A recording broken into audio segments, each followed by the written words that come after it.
दोस्तों चलिए आज की वीडियो शुरू करते हैं। दोस्तों वीडियो शुरू करने से पहले मैं आपको एक बात बता दूं कि आपने अभी तक हमारे इस चैनल को सब्सक्राइब नहीं किया हो तो नीचे पर आपको ग्रीन बटन में सब्सक्राइब करके लिखा रहा होगा, इसके पर क्लिक कर लीजिए और साइड में नोटिफिकेशन बेल भी आएगा, उसको भी क्लिक कर लेते ताकि आपको मिल सके हमारे अगले वीडियो की नोटिफिकेशन सबसे पहले और आप कुछ नया नया सीख सके। સૌરાષ્ટ્રની એકમાત્ર સ્કૂલ જ્યાં ટ્રસ્ટી તથા સંચાલકો ડોક્ટર, એન્જિનિયર તથા શિક્ષકો છે એવી Kanabar school of science and commerce કાર્યક્ષેત્ર ધોરણ 5 થી 10, 11, 12 સાયન્સ એન્ડ કોમર્સ। દીકરાઓ અને દીકરીઓ માટેના ઉજ્જવળ ભવિષ્ય માટે વાલીઓની પહેલી પસંદગી Kanabar school of science and commerce. અહીં છે શ્રેષ્ઠ શિક્ષકો દ્વારા મર્યાદિત સંખ્યામાં વિદ્યાર્થીઓ માટે ભણતર, અલગ અલગ સાયન્સ લેબ, કોમ્પ્યુટર લેબ, દીકરાઓ તથા દીકરીઓ માટે અલગ અલગ હોસ્ટેલ સાથે શુદ્ધ સાત્વિક ભોજનની વ્યવસ્થા, ટ્રાન્સપોર્ટેશનની સુવિધા, જી તેમજ નીટની તૈયારી સ્કૂલમાં જ। તો આથી વિશેષ આપ આપના બાળક માટે શું ઈચ્છો તો આજે જ એડમિશન માટે સંપર્ક કરો। Unit 1 Kanabar school of science and commerce, ખામરોડ ચોકડી, Junagadh bypass, Junagadh. Unit 2 main post ઓફિસની પાછળ શ્યામ વિદ્યાલય, સરકારી ગોડાઉન પાસે, ગાંધીગ્રામ, જુનાગઢ। નમસ્તે વિદ્યાર્થી મિત્રો, આજે આપણે વધુ એક અગત્યનું ચેપ્ટર એવું કહ્યું હતું કે હાઇડ્રોજન, એ ચેપ્ટર વિશે આપણે આજે અભ્યાસ કરવાનો છે। આપણું નવું ચેપ્ટર હાઇડ્રોજન।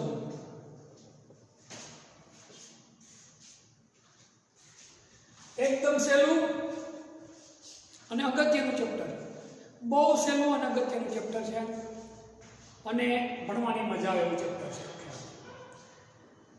નેટની દ્રષ્ટિએ થોડું ઉપયોગી, થોડું 12માં પણ આના પોઈન્ટ ઉપયોગી બનશે। 8મું ચેપ્ટર આપણે સરસ રીતે ભણેલા છે, થોડી હાઇડ્રોજન વિશેની માહિતી આપણે બીજા ચેપ્ટરમાં ભણેલી છે, એટલે આ ચેપ્ટર ભણવું આપણે પ્રમાણમાં ઘણું બધું સહેલું પડશે। બ્રહ્માંડમાં વિપુલ પ્રમાણમાં મળી આવતું તત્વ કોણ? તો કે ભાઈ હાઇડ્રોજન। બ્રહ્માંડમાં વિપુલ પ્રમાણમાં મળી આવે કોણ? તો કે હાઇડ્રોજન। તારા મુખ્યત્વે બે વાયુના બનેલા હોય। કયા બે વાયુના? તો કે ભાઈ હાઇડ્રોજન અને હિલિયમ, એટલે કે તારામાં પણ હાઇડ્રોજન અને હિલિયમ છે, એટલે હાઇડ્રોજન વાયુ છે। આ સિવાય અન્ય ગ્રહોમાં પણ હાઇડ્રોજનની હાજરી આવેલી છે। પૃથ્વી ઉપરથી મળી આવતા તત્વોમાં પૃથ્વીની સપાટી પરથી મળતા તત્વોમાં ત્રીજા નંબરે કોણ છે? તો કે ભાઈ હાઇડ્રોજન। કોણ? હાઇડ્રોજન। પૃથ્વીની સપાટી પર જે તત્વો મળી આવે એમાં ત્રીજા નંબરનું તત્વ કોણ છે? તો કે હાઇડ્રોજન। અને ભવિષ્યનો ઉર્જાનો મોટામાં મોટો સ્ત્રોત એટલે કોણ? તો કે હાઇડ્રોજન। કારણ કે હાઇડ્રોજન એનો જો બળતણ તરીકે ઉપયોગ થશે એટલે પર્યાવરણની ઘણી ખરી સમસ્યાઓ થઈ જાય તો તેનો હલ થઈ જશે। હાઇડ્રોજનથી ચાલતી બસ અમુક દેશોમાં ચાલુ પણ થઈ છે, હાઇડ્રોજનથી ચાલતી કાર પણ અમુક દેશોમાં ચાલુ થઈ છે, પણ હજી એ બધું શરૂઆતના તબક્કામાં છે। આવનારા સમયમાં ઉર્જાનો સૌથી મોટામાં મોટો સ્ત્રોત થશે કોઈ તો કોણ? તો કે હાઇડ્રોજન। કારણ દહન થવાથી વાતાવરણમાં નુકસાન કરતા વાયુઓનું પ્રમાણ એકદમ કેવું હોય? તો કે નહિવત હોય। બીજું, હાઇડ્રોજનનું કેલરી મૂલ્ય અન્ય જે કોઈ પણ પેટ્રોલિયમ પેદાશો છે એના કરતાં ઘણું બધું કેવું છે? ઊંચું। દાખલા તરીકે બ્યુટેન હોય તેનું કેલરી મૂલ્ય કેટલું? તો કે 50 કિલો જૂલ પ્રતિ મોલ। પેટ્રોલ ને બધું હોય તો 40 કિલો જૂલ પ્રતિ મોલની આસપાસ, જ્યારે આનું 150 કિલો જૂલ પ્રતિ મોલ। કહેવાય એમ માંગુ આનું કેલરી મૂલ્ય ઘણું બધું ઊંચું છે, એટલે ભવિષ્યમાં બળતણ તરીકે આનો અતિ મોટા પ્રમાણમાં ઉપયોગ થશે। તમને પ્રશ્ન થાય અત્યારે શું કામ નથી થતો ઉપયોગ આનો? તો અમુક રોકેટની અંદર બળતણ તરીકે હાઇડ્રોજન વપરાય છે, ઓક્સિસિટિલિન જ્યોતમાં વપરાય, પણ દરેક જગ્યા પર એટલા માટે નથી વપરાતું હાઇડ્રોજન વાયુ, કારણ કે એને જે સંગ્રહ કરવાની અને એનો યોગ્ય ઉપયોગ કરવાની ટેકનિક હજી શરૂઆતના તબક્કામાં છે। જેમ જેમ સમય આગળ જશે તેમ તેમ તેમાં નવી શોધ થવા। હવે આગળ ભણાવવા પહેલા હું બે મુદ્દા વિશે સમજણ આપી દઉં। એના હાઇડ્રોજનનું સ્થાન, એના પહેલા હાઇડ્રોજન કુદરતમાં હંમેશા અણુ સ્વરૂપે જોવા મળે, કુદરતમાં દ્વિપરમાણવીય અણુ તરીકે અસ્તિત્વ ધરાવે. એ દ્વિપરમાણવીય અણુ એટલે શું બને તો કે H2. ક્યાં સ્વરૂપે હોય તો કે ભાઈ H2 સ્વરૂપે હોય હાઇડ્રોજન. આવર્ત કોષ્ટકમાં હાઇડ્રોજનના સ્થાનની વાત કરીએ.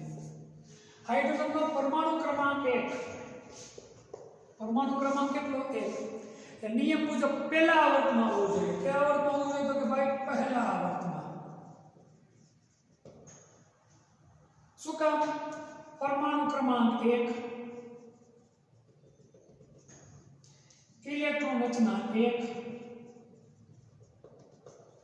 જો લિથિયમની 2, સોડિયમની 2 આઠે, પોટેશિયમની 2 8 આઠે,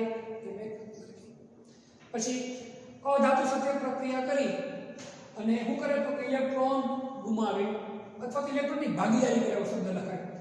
હેલોજન સાથે પ્રક્રિયા કરી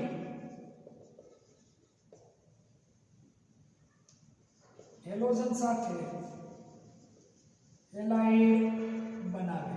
દાખલા તરીકે હું તો કે ભાઈ HCl HBr આની જેમ, NaCl NaBr એની જેમ બનાવે છે.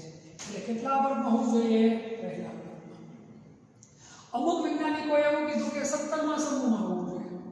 પહેલા સમૂહમાં, સોરી આવર્ત નહીં પણ શબ્દ લખશો આપણે સમૂહમાં. અમુક વૈજ્ઞાનિકોએ એવું કીધું કે ભાઈ 17મા સમૂહમાં હોવો જોઈએ. આ પરીક્ષામાં પૂછાય નથી, ખાલી તમને સમજાવવા માટે માહિતી આપું છું. કારણ તેના ગુણધર્મો હેલોજનને મળતા આવે. હેલોજનને મળતા આવે કઈ રીતે? હેલોજન Cl2 હોય, Br2 હોય, એવી રીતે હાઇડ્રોજનમાં શું હોય તો કે H2 હોય. ધાતુ સાથે પ્રક્રિયા કરે NaCl બનાવે, NaBr બનાવે, આ બનાવે NaH બનાવે. અમુક ગુણધર્મો આના કેટલામાં સમૂહના છે? 17મા સમૂહના. અમુક ગુણધર્મો કેટલામાં સમૂહના છે? પહેલા સમૂહના. અમુક વૈજ્ઞાનિકો કે આને 17મા સમૂહમાં મૂકો, અમુક વૈજ્ઞાનિકો કે આને પહેલા સમૂહમાં મૂકો. તો શું કરવું? તો હાઇડ્રોજન ને 17મા કે નહીં પહેલા સમૂહમાં આવર્ત કોષ્ટકમાં વચ્ચે મૂકવામાં આવે. આવર્ત કોષ્ટકમાં વચ્ચે મૂકવામાં આવે. તમે આવર્ત કોષ્ટક જો તો હાઇડ્રોજન પહેલા સમૂહમાં પણ ન હોય, 17મા પણ સમૂહમાં પણ ન હોય. ક્યાં મૂકેલો હોય? વચ્ચે. શું કામ? એના અમુક ગુણધર્મો પહેલા સમૂહને પણ મળે, અમુક ગુણધર્મો કોને મળે? 17મા સમૂહ. આયા મૂકો તમે તો આ લોકો દાવો માટે, 17મા સમૂહ મૂકો તો આ લોકો દાવો માટે. એટલે પછી વૈજ્ઞાનિકોએ નક્કી કર્યું નહીં પહેલામાં કે નહીં 17મા. એને ક્યાં મૂકો તો કે વચ્ચેનું એનું સ્થાન આવર્ત કોષ્ટકમાં ચોક્કસ આપેલું નથી. કોનું? તો કે હાઇડ્રોજન. પરંતુ આ જેટલી માહિતી મેં તમને ભણાવી એ પરીક્ષાની દ્રષ્ટિએ કે 12મા ધોરણની દ્રષ્ટિએ આપણા માટે અગત્યની નથી. માત્ર તમને સમજાવવા માટે જ છે. ફરી એકવાર, બ્રહ્માંડમાં વિપુલ પ્રમાણમાં મળી આવે છે હાઇડ્રોજન. પૃથ્વીની સપાટી પર જેટલા તત્વો મળે માત્ર જન્મરે મળે. ભવિષ્યમાં ઉર્જાનો મોટામાં મોટો સ્ત્રોત મેં તમને કીધું, એનું કેલ્વિન મૂલ્ય આશરે 150 કિલોજૂલ પ્રતિ મોલ. કુદરતમાં દ્વિપરમાણવીય અણુ તરીકે જ અસ્તિત્વ ધરાવે. એટલે કયા સ્વરૂપે અસ્તિત્વ ધરાવે? H2 સ્વરૂપે. હવે એના સ્થાનની વાત કરીએ. પરમાણુ ક્રમાંક 1 એટલે પહેલા સમૂહમાં આવે. એની ઇલેક્ટ્રોનના પણ 1, હેલોજન સાથે હેલાઇડ બનાવે. આ બધા પહેલા સમૂહના ગુણધર્મો થયા. અમુક વિજ્ઞાનિકો નહીં ભાઈ એના ગુણધર્મો તો હેલોજનને મળતા એટલે 17મા સમૂહમાં હોવા જોઈએ. કઈ રીતે? હેલોજન અણુ સ્વરૂપે હોય, હાઇડ્રોજન એ અણુ સ્વરૂપે છે. હેલોજન છે એ ધાતુ સાથે પ્રક્રિયા કરી હેલાઇડ બનાવે, હાઇડ્રોજન ધાતુ સાથે પ્રક્રિયા કરી બનાવે હાઇડ્રેટ બનાવે. એટલે આવા ઘણા ગુણધર્મ એના 17મા સમૂહને મળે, ઘણા ગુણધર્મ એના પહેલા સમૂહને મળે. તો શું નક્કી કરવું? વૈજ્ઞાનિકો મૂંઝાણા. એને કીધું નહીં આને 17મા પણ આપણે રાખો કે નથી પહેલામાં પણ રાખો. ક્યાં મૂકી દીધો તો કે વચ્ચે. ક્યાં મૂકો? વચ્ચે. આવર્ત કોષ્ટકમાં વચ્ચે કોને મૂકવામાં આવ્યો તો કે ભાઈ હાઇડ્રોજનને મૂકવામાં આવ્યો. આ છે હાઇડ્રોજનની નોર્મલ માહિતી. હવે જે તમે અગાઉના ચેપ્ટરમાં ભણી ગયા છો પોઈન્ટ હાઇડ્રોજનના સમસ્થાનિકો એ જોઈએ.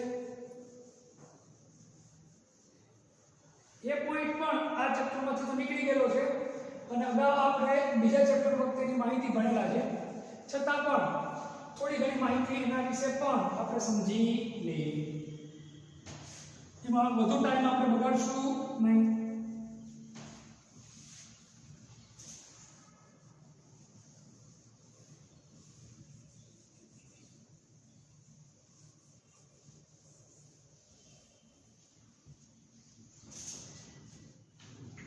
હાઇડ્રોજનના સમસ્થાનિકો.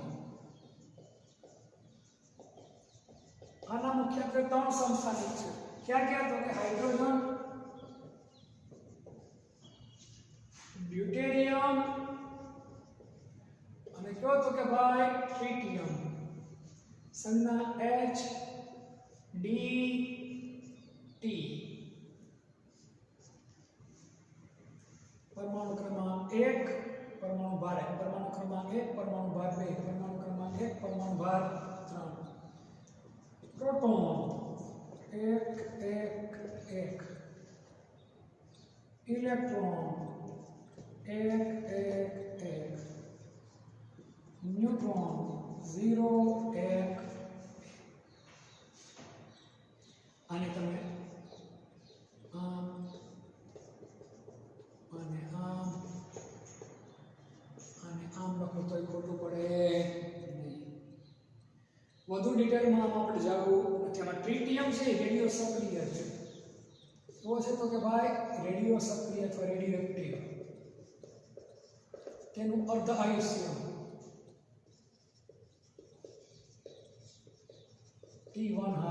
કેટલું છે? આ ખાસ યાદ રાખજો, 12.33 વર્ષ છે. કેટલું છે? 12.33 વર્ષ છે. કોનું? તો કે ભાઈ ટ્રિટિયમનું અર્ધ આયુષ્ય 12.33 વર્ષ છે. અને તેમાંથી બીટા વિકિરણો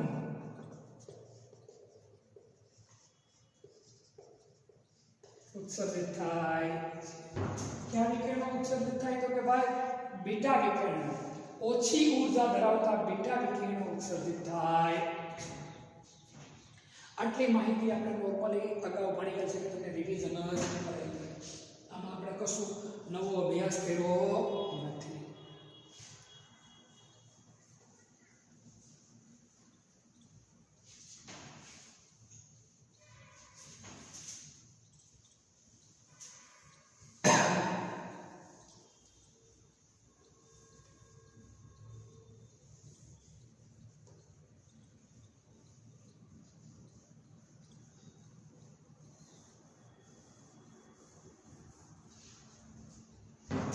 હવે વધુ અગત્યનો પોઈન્ટ છે હાઇડ્રોજનની બનાવટ. હાઇડ્રોજનની બોલો કે ડાયહાઇડ્રોજનની બનાવટ બોલો તો કઈ ખોટું પડે નહીં. ડાયહાઇડ્રોજનની બનાવટ અથવા તો હાઇડ્રોજનની બનાવટ લખો તો પણ ખોટું પડે નહીં. ગમે તે શબ્દ વાપરશો કઈ કોઈ પડશે નહીં. હવે હાઇડ્રોજન બનાવવાની ઘણી બધી પદ્ધતિ છે. હું તમને દરેક પદ્ધતિ એ સમજાવીશ. મારી અંગત સલાહ એ તમને ખાલી એને બનાવવાની 2 થી 3 પદ્ધતિ જ આવડવી જોઈએ. વધારે તમારે એમાં ડિટેલમાં જવાની જરૂર નથી. કારણ કે આપણી પરીક્ષામાં એમ પૂછાય કે હાઇડ્રોજનની બનાવટ લખો તો કોઈ પણ એક બનાવટ કે વધુ 2 બનાવટ જ પૂછું. કંઈ 5 બનાવટ ન પૂછું 10 માર્ક્સમાં. એટલે 2 પદ્ધતિ આવડતી હોય એટલે ઇનફ થઈ જાય. તમને જે સહી લાગતી હોય 2 પદ્ધતિ આવડવી જોઈએ. અને હા, એમાં અમુક જે પોઈન્ટ હોય વચ્ચે આવતા હોય કે જે નીટ જેડબલી માટે કામ લાગતા હોય એવો કદાચ કોઈ પોઈન્ટ હોય તો એ આપણને ખ્યાલ હોવો જોઈએ. બાકી એમાં વધુ ડિટેલમાં ઉતરવાની જરૂર નથી. તો ડાયહાઇડ્રોજનની બનાવટની પહેલી પદ્ધતિ એટલે પ્રયોગશાળામાં ડાયહાઇડ્રોજન બનાવવું.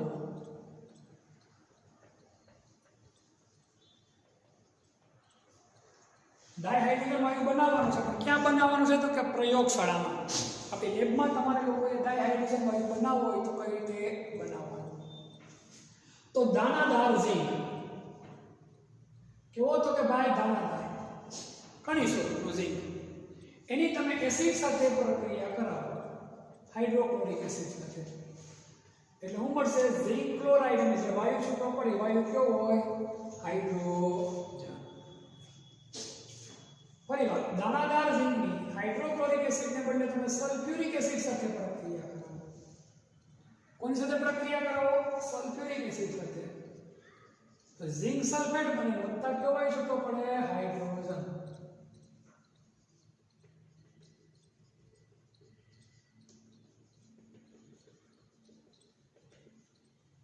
કયો છૂટો પડે? હાઇડ્રોજન. આ થઈ એસિડ સાથે. હવે બેઝ સાથે અથવા આલ્કલી સાથે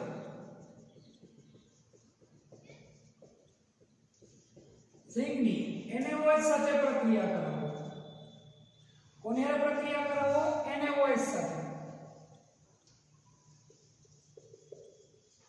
તો બને હાઇડ્રોજન વાયુ અને બીજું બને સોડિયમ ઝિંકેટ. શું બને? Sodium zincate.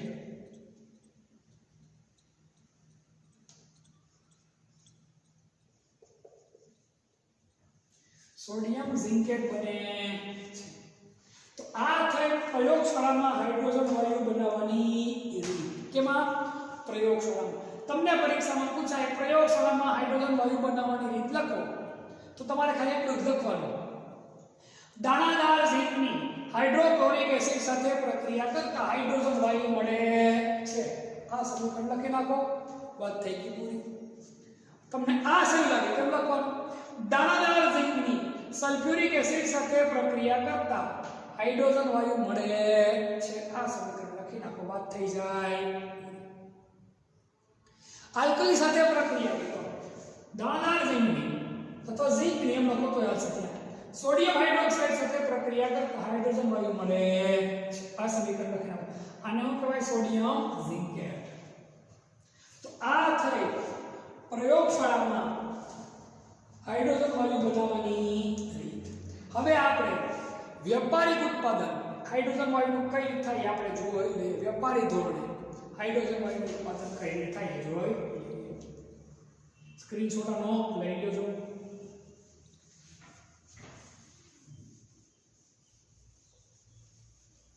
તમને જે શૈલી પર એવી 2 થી 3 રીત જ યાદ રાખવાની. આમાંની એકાદ યાદ રાખી લો અને એકાદ બે હવે હું આડી તમને વ્યાપારી ધોરણની તો એની યાદ રાખી લો. એટલે આપણા માટે ઘણું બધું.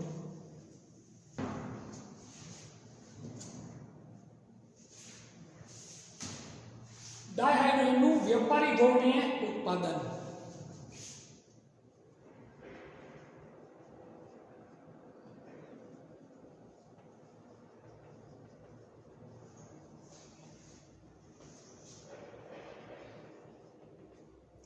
ડાયહાઇડ્રોજનનું વ્યાપારી ધોરણે ઉત્પાદન. આનું વ્યાપારી ધોરણે કઈ રીતે ઉત્પાદન થાય? તો સૌથી પહેલું તો પાણીનું વિદ્યુત વિભાજન કરવાથી. કોનું વિદ્યુત વિભાજન કરવાથી? તો કે પાણીનું વિદ્યુત વિભાજન કરવાથી.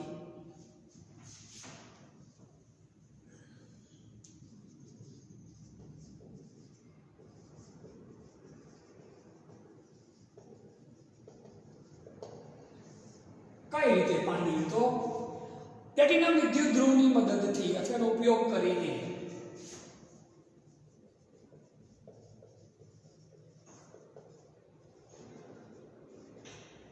પ્લેટિનમ વિદ્યુત ધ્રુવનો ઉપયોગ કરી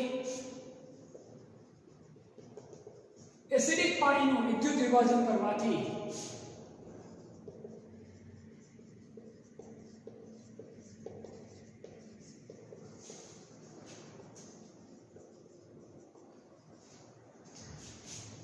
આપણને શું મળે? તો ભાઈ ડાયહાઇડ્રોજન વાયુ મળે. કઈ રીતે? તો કે આ ભાઈ પાણી છે. કેવું પાણી લઈએ આપણે? તો કે એસિડિક. કેવું? તો કે એસિડિક. એસિડિક પાણી એટલે શું? તો કે ભાઈ એમાં 2 થી 5 ટીપા શું નાખી દેવાનું? તો કે એસિડ. શું નાખવાનું આપણે? એસિડ. વિદ્યુત વિભાજન એસિડના ટીપા નાખતા. ટીપા નાખો એટલે વિદ્યુત વિભાજન થાય. કયા ધ્રુવની મદદથી? પ્લેટિનમ ધ્રુવની મદદથી વિદ્યુત વિભાજન થાય. એટલે શું મળે આપણને? H2 + O2. સમજવાની વાત એ છે કોની વિદ્યુત ઊર્જા વધારે? તો કે ઓક્સિજનની. કોની? ઓક્સિજનની. જેની વિદ્યુત ઊર્જા વધારે એનોડ ઉપર મળે. આ કોની પર મળશે? તો કે એનોડ ઉપર. અને આ કોની પર મળે? તો કે કેથોડ ઉપર. સમજવાની વાત. ધન ધ્રુવ ઉપર આ મળે સાદી ભાષામાં કહું તો. આ કયા ધ્રુવ પર મળે? ઋણ ધ્રુવ.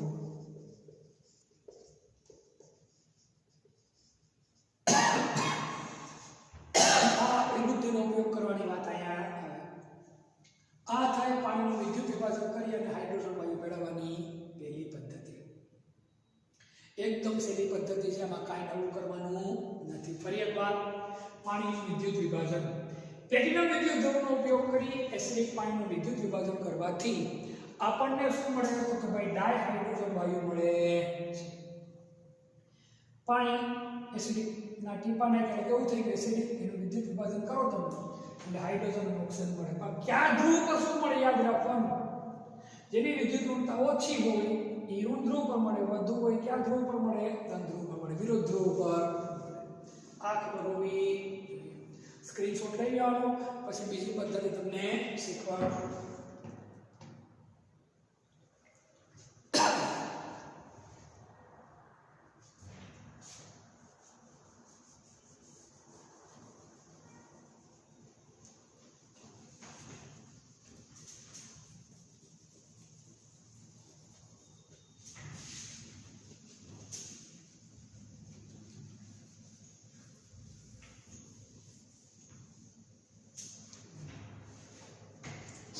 બીજી પદ્ધતિ છે આપણે નિકલના વિદ્યુત ધ્રુવ વચ્ચે.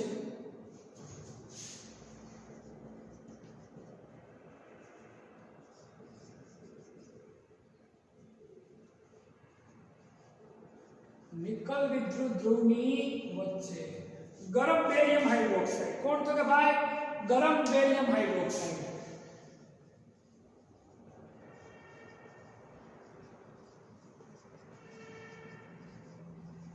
ગરમ બેરિયમ હાઇડ્રોક્સાઇડના જલીય દ્રાવણનું, જળદ્રા એટલે હું જલીય દ્રાવણ લખું, જલીય દ્રાવણનું વિદ્યુત વિભાજન કરવાથી અતિ શુદ્ધ, કેવો? તો કે ભાઈ અતિ શુદ્ધ, આશરે કેટલો? તો કે ભાઈ 99.5% થી વધુ. કેટલો? તો કે ભાઈ 99.95%, સોરી 99.95% થી વધુ ડાયહાઇડ્રોજન મળે છે. હવે આ આપણે ખાસ યાદ રાખો, તમને પરીક્ષામાં પૂછે અતિ શુદ્ધ ડાયહાઇડ્રોજન ક્યારે મળે? તો નિકલ વિદ્યુત ધ્રુવની વચ્ચે ગરમ બેરિયમ હાઇડ્રોક્સાઇડના જલીય દ્રાવણનું શું કરવાથી? વિદ્યુત વિભાજન કરવાથી આપણને અતિ શુદ્ધ ડાયહાઇડ્રોજન વાયુ મળે. આ વસ્તુ આપણને ખ્યાલ હોવી જોઈએ. ફરી એકવાર નિકલ વિદ્યુત ધ્રુવની વચ્ચે ગરમ બેરિયમ હાઇડ્રોક્સાઇડના જલીય દ્રાવણનું શું કરો? વિદ્યુત વિભાજન. તો આપણને અતિ શુદ્ધ એટલે કેટલું? આશરે 99.95% કરતા વધુ શુદ્ધ ડાયહાઇડ્રોજન મળે છે. આ આપણને ખ્યાલ હોવો જોઈએ. ત્યારબાદ વધુ એક પદ્ધતિ છે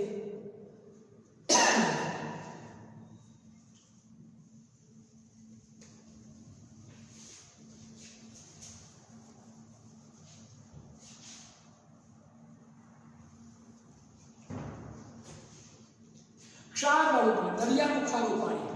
તમે નિમકના દરિયા જોયા હોય તો ત્યાં જે ખારું પાણી હોય ને એકદમ જે દરિયામાં પાણી ખારું પણ દરિયાનું ખારું પાણીના ક્યારા કરવામાં આવે, ભરવામાં આવે. એની પર સૂર્યની ગરમી એટલે ઘણું ખરું પાણી ઇવાપોરેટ બાષ્પીભવન થઈ જાય. પછી જે પાણી બાકી રહે ને એકદમ ખારું હોય એને દરિયાનું ક્ષારવાળું પાણી કહેવાય, જેને બ્રાઇન કહેવાય. રસાયણ વિજ્ઞાનની ભાષામાં શું કહેવાય? બ્રાઇન. અથવા શું કહેવાય? કટુ દ્રવ્ય. શું કહેવાય? કટુ દ્રવ્ય. બ્રાઇન અથવા તો શું કહેવાય? કટુ દ્રવ્ય. એમાંથી ડાયહાઇડ્રોજન મેળવવામાં આવે. કઈ રીતે મળે? એમાંથી ઉપેદાશ તરીકે મળે, એટલે મફતની નિપજ મળે. એમાંથી તમે સોડિયમ હાઇડ્રોક્સાઇડ અને ક્લોરીન વાયુનું ઉત્પાદન કરો ત્યારે ઉપેદાશ તરીકે તમને ડાયહાઇડ્રોજન વાયુ મળે. કઈ રીતે? જરાક ક્ષારવાળું પાણી, કૌંસમાં કયું પાણી? દરિયાઈ પાણી, જેને શું કહેવાય? બ્રાઇન. શું કહેવાય? બ્રાઇન. અથવા શું કહેવાય? કટુ દ્રવ્ય. શું કહેવાય? કટુ દ્રવ્ય, બ્રાઇન. આનું વિદ્યુત વિભાજનથી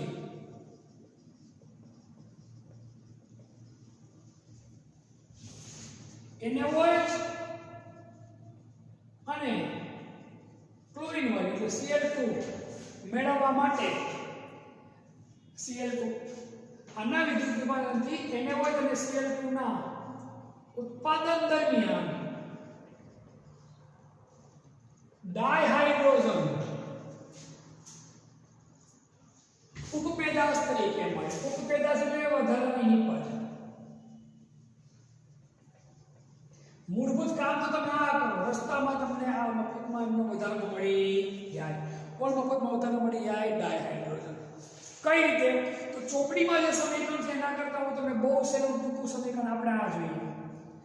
દરિયાનું ક્ષારવાળું પાણી એટલે ખારું પાણીમાં શું હોય તો કે તો NaCl વત્તા શું હોય? H2O. આમાં કઈ બીજું કઈ હોતું નથી.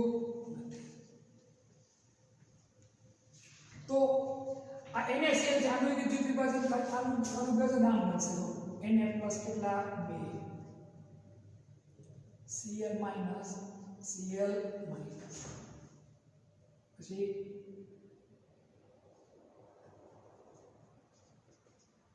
OH 2 અને H2 આ Cl માઈનસ Cl માઈનસ 2 ભેગા થયા એટલે શું થઈ ગયું તો કે Cl2 થઈ ગયા H2 આ 2H2Na એટલે શું થઈ ગયું 2NaOH શું થઈ ગયું 2Na2OH શું થઈ ગયું NaOH ખરેખર આ હોય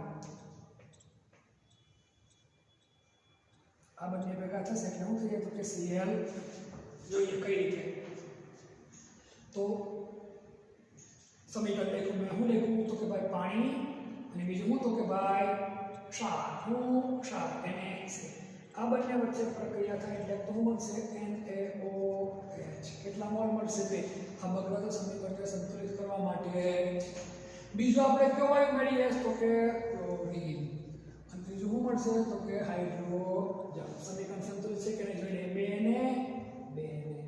2 Cl 4 હાઇડ્રોજન 2 ને 2 4 2 ઓક્સિજન 2 ઓક્સિજન હવે જો આમાં જે ક્લોરીન છે એ ક્યાં જમા થાય તો કે એનોડ ઉપર એટલે કોની ઉપર દ્રવ્ય ધ્રુવ ઉપર અને આ ક્યાં જમા થશે તો કે કેથોડ ઉપર કોની ઉપર તો કે કેથોડ ઉપર અને આ કેમાં છે એને હોય તો કે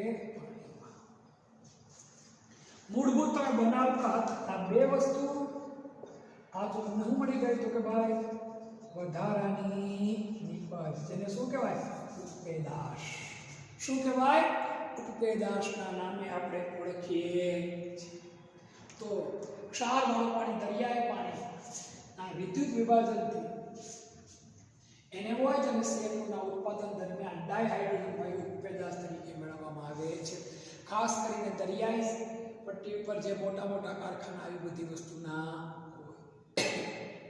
તમે ભાવનગર સાઈડ જો તો ત્યાં આ રીતની વસ્તુ બનાવટના કારખાના તમને વધારે જોવા મળે હવે વધુ આપણે આગળ જે સ્ક્રીનશોટનો તમે લઈ લો ઉદ્યોગ ઉત્પાદનની પદ્ધતિ આપણે જોઈએ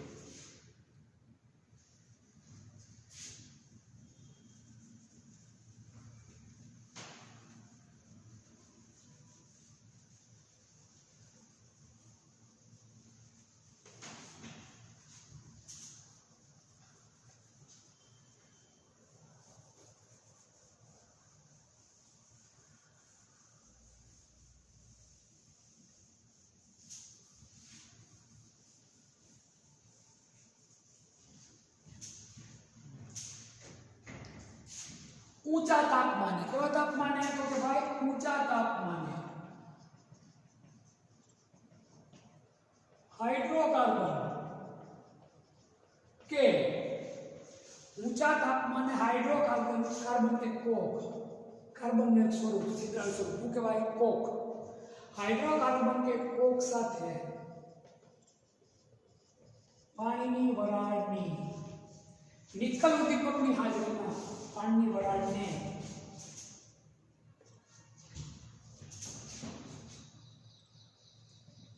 निकल उद्दीपकनी हाजरीमां पसार करता हाइड्रोजन वायु मळे छे હાઇડ્રોજન વાયુ મળે કઈ રીતે? તો જો હાઇડ્રોકાર્બન CH4 આની કોની હારે પ્રક્રિયા કરવાની છે? તો કે ભાઈ પાણીની વરાળ સાથે. તાપમાન કેવું રાખવાનું છે? ઊંચું એટલે આશરે કેટલું? તો કે ભાઈ 1270 કેલ્વિન. કેટલું? 1270 કેલ્વિન તાપમાન. કયો દીપક? નિકલ ઉદ્દીપકની હાજરીમાં પ્રક્રિયા કરો એટલે શું મળશે? કાર્બન મોનોક્સાઇડ અને હાઇડ્રોજન વાયુનું મિશ્રણ. આવી જ રીતે કોકની પાણીની વરાળ સાથે ઊંચા તાપમાને નિકલ ઉદ્દીપકની હાજરીમાં પ્રક્રિયા કરાવો એટલે કાર્બન મોનોક્સાઇડ અને હાઇડ્રોજન વાયુનું મિશ્રણ. હવે આ કાર્બન મોનોક્સાઇડ અને હાઇડ્રોજન વાયુના મિશ્રણને આ ખાસ યાદ રાખજો.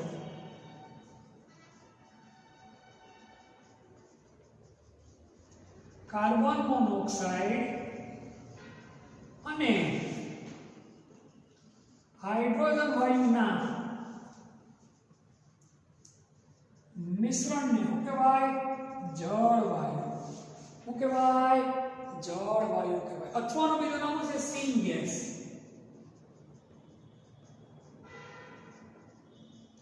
SYN gas. અથવાનું છે સંશ્લેષિત વાયુ. જો જળવાયુનું સૂત્ર શું? તો કે CO H2. આ પણ જળવાયુ છે. આમાં હાઇડ્રોજનનું પ્રમાણ કેવું છે? વધારે. કેવું છે? વધારે. ખાસ યાદ રાખજો મારી વાત. આ પણ જળવાયુ છે, આ પણ જળવાયુ છે. આમાં હાઇડ્રોજનનું પ્રમાણ કેવું છે? વધુ. અહીંયા પરફેક્ટ જળવાયુનું સૂત્ર આ બને. આ ખાસ યાદ રાખજો મારી વાત. કાર્બન મોનોક્સાઇડ અને હાઇડ્રોજન વાયુના મિશ્રણને શું કહેવાય? જળવાયુ. શું કહેવાય? જળવાયુ. અથવા શું છે? Scene gas. અથવા શું કહેવાય? સંશ્લેષિત વાયુ કહે છે. એનો ઉપયોગ શું થાય? તો કે મિથેનોલ અને ઘણા બધા હાઇડ્રોકાર્બનના બનાવટમાં થાય છે. જળવાયુ, મિથેનોલ અને જળવાયુ, મિથેનોલ અને અનેક હાઇડ્રોકાર્બનના સંશ્લેષણમાં ઉપયોગી છે. કેમાં? તો કે ભાઈ મિથેનોલ અને અનેક હાઇડ્રોકાર્બનના સંશ્લેષણમાં ઉપયોગી છે. કોણ? તો કે ભાઈ જળવાયુ. અથવા બીજું નામ છે સીન ગેસ. અથવા શું નામ છે? સંશ્લેષિત વાયુ. હાલના સમયમાં આ જળવાયુ અત્યારના સમયમાં જળવાયુ અથવા તો કે ભાઈ સીન ગેસ. શું તો કે ભાઈ સીન ગેસ. લાકડાનો વેર. લાકડાનો વેર શું કહેવાય? લાકડાનો બારીક ભૂકો. લાકડાનો બારીક ભૂકો. સુએજ, જે ગટરનો કચરો જતો હોય ને એ બધો એને શું કહેવાય? તો કે ભાઈ સુએજ. લાકડાનો ટુકડો.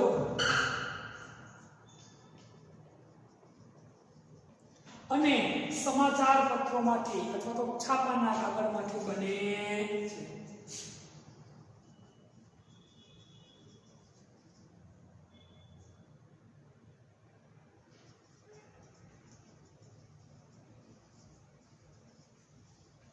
આ નવો પોઈન્ટ આખો બની ગયો છે. કોનો? તો કે ભાઈ જળવાયુ. કોનો?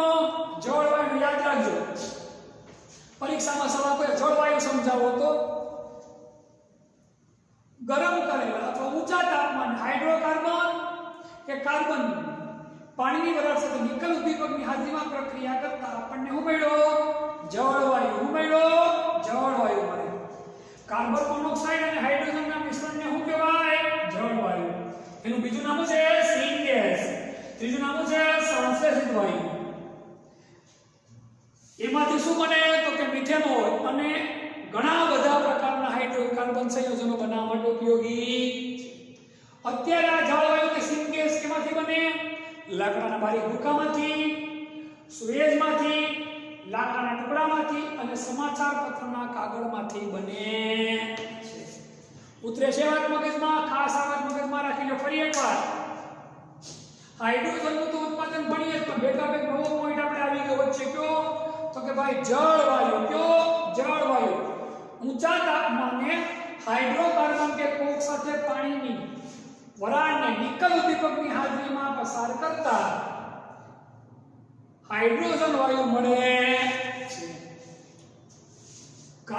આ કોણ? તો કે હાઇડ્રોકાર્બન મિથેન. એની પાણીની વરાળ સાથે પ્રક્રિયા કરો, કાર્બન મોનોક્સાઇડ અને હાઇડ્રોજન. કોકની પાણીની વરાળ સાથે પ્રક્રિયા કરો, કાર્બન મોનોક્સાઇડ અને હાઇડ્રોજન. આપણે તો હાઇડ્રોજન મળી ગયો, પણ આ કાર્બન મોનોક્સાઇડ અને હાઇડ્રોજનના મિશ્રણને શું કહેવાય? જળવાયુ. શું કહેવાય? જળવાયુ, સિનગેસ અથવા તો સંશ્લેષિત વાયુ તરીકે ઓળખવામાં આવે છે. જળવાયુ મિથેનોલ અને અનેક હાઇડ્રોકાર્બનના સંશ્લેષણમાં શું છે તો કે ઉપયોગી. અત્યારના સમયમાં આ જળવાયુ કે સિનગેસ લાકડાના બારીક ભૂકામાંથી, લાકડાના ટુકડામાંથી, સુએજમાંથી કે પછી સમાચાર પત્રના કાગળમાંથી શું કરે તો કે બને છે. સ્ક્રીનશોટ લઈ લો, પછી આ પોઈન્ટ છે કે ફરી પાછો અહીં આવી જાય છે.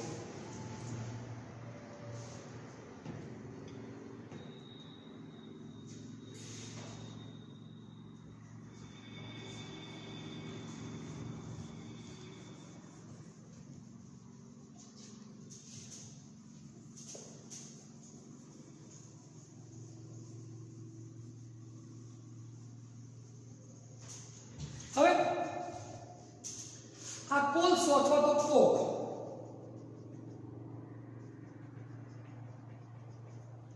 કોલસાની અથવા કોકમાંથી જળવાયુ જે બનાવવામાં આવે એ પ્રક્રિયાને કઈ પ્રક્રિયા કહેવાય તો કે કોલ ગેસિફિકેશનની પ્રક્રિયા.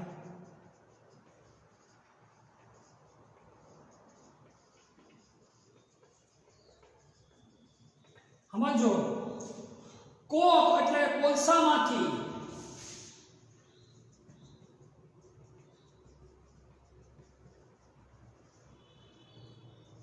સિનગેસ બનાવવાની પ્રક્રિયાને કઈ કહેવાય? કોલ ગેસિફિકેશનની પ્રક્રિયા તરીકે ઓળખવામાં આવે છે. કઈ પ્રક્રિયા તરીકે ઓળખવામાં આવે તો કે ભાઈ કોલ ગેસિફિકેશનની પ્રક્રિયા તરીકે ઓળખવામાં આવે છે. હવે આમાંનો જે કાર્બન મોનોક્સાઇડ ખરેખર તો બધું ભેગું જ હોય, આ વસ્તુ છૂટી પાડવાની આવતી નથી, છતાં તો આપણે સમજીએ આમાંનો જે કાર્બન મોનોક્સાઇડ વાયુ છે, આ કાર્બન મોનોક્સાઇડની આયન ક્રોમેટ ઉદ્દીપકની હાજરીમાં, કોની હાજરીમાં?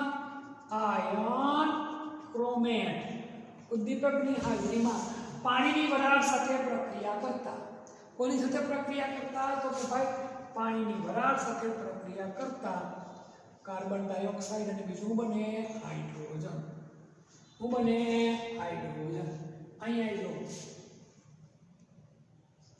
CO + 3H2, તો આને આ જ પ્રક્રિયા કરવામાં પાણીની વરાળ સાથે પ્રક્રિયા કરાવીએ CO2 + 4H2 એટલે હાઇડ્રોજનના પ્રમાણમાં શું થાય? વધારો. શું થાય? વધારો. અહીંયા જો હાઇડ્રોજનનો વધી ગયો એટલે આ પ્રક્રિયામાં CO + H2 આની પાણીની વરાળ સાથે આયન ક્રોમેટની હાજરીમાં પ્રક્રિયા કરાવો તો CO2 + 1 H2 એટલે કેટલા H2 થઈ ગયા? 2. હાઇડ્રોજનની માત્રા શું કરીએ? વધારી શકાય. આ યાદ રાખજો, જળવાયુ કે સિનગેસમાં હાઇડ્રોજનની માત્રા વધારવા માટે કયા ઉદ્દીપક વપરાય? આયન ક્રોમેટ. કયો ઉદ્દીપક વપરાય? આયન ક્રોમેટ ઉદ્દીપક વપરાય છે. અને આ પ્રક્રિયાને કઈ પ્રક્રિયા કહેવાય તો કે ભાઈ જળવાયુ સ્થાનાંતર પ્રક્રિયા કહે છે. આ પ્રક્રિયાને જળવાયુ સ્થાનાંતરણ પ્રક્રિયા કહે છે. આમાંનો કાર્બન મોનોક્સાઇડ છે, આ જે કાર્બન ડાયોક્સાઇડ છે એ સોડિયમ આર્સેનાઇડના દ્રાવણનો ઉપયોગ કરો તો કાર્બન ડાયોક્સાઇડ શું થઈ જાય?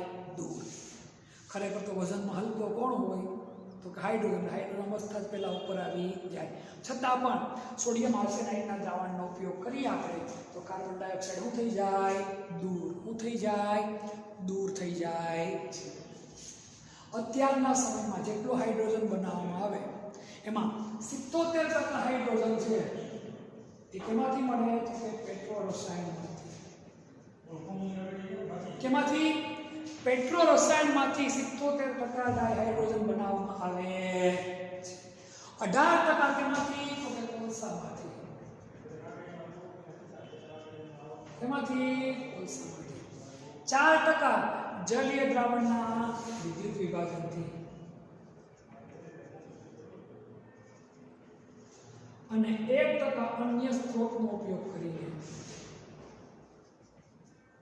આમ 100% હાઇડ્રોજન વાયુ બનાવવામાં આવે છે.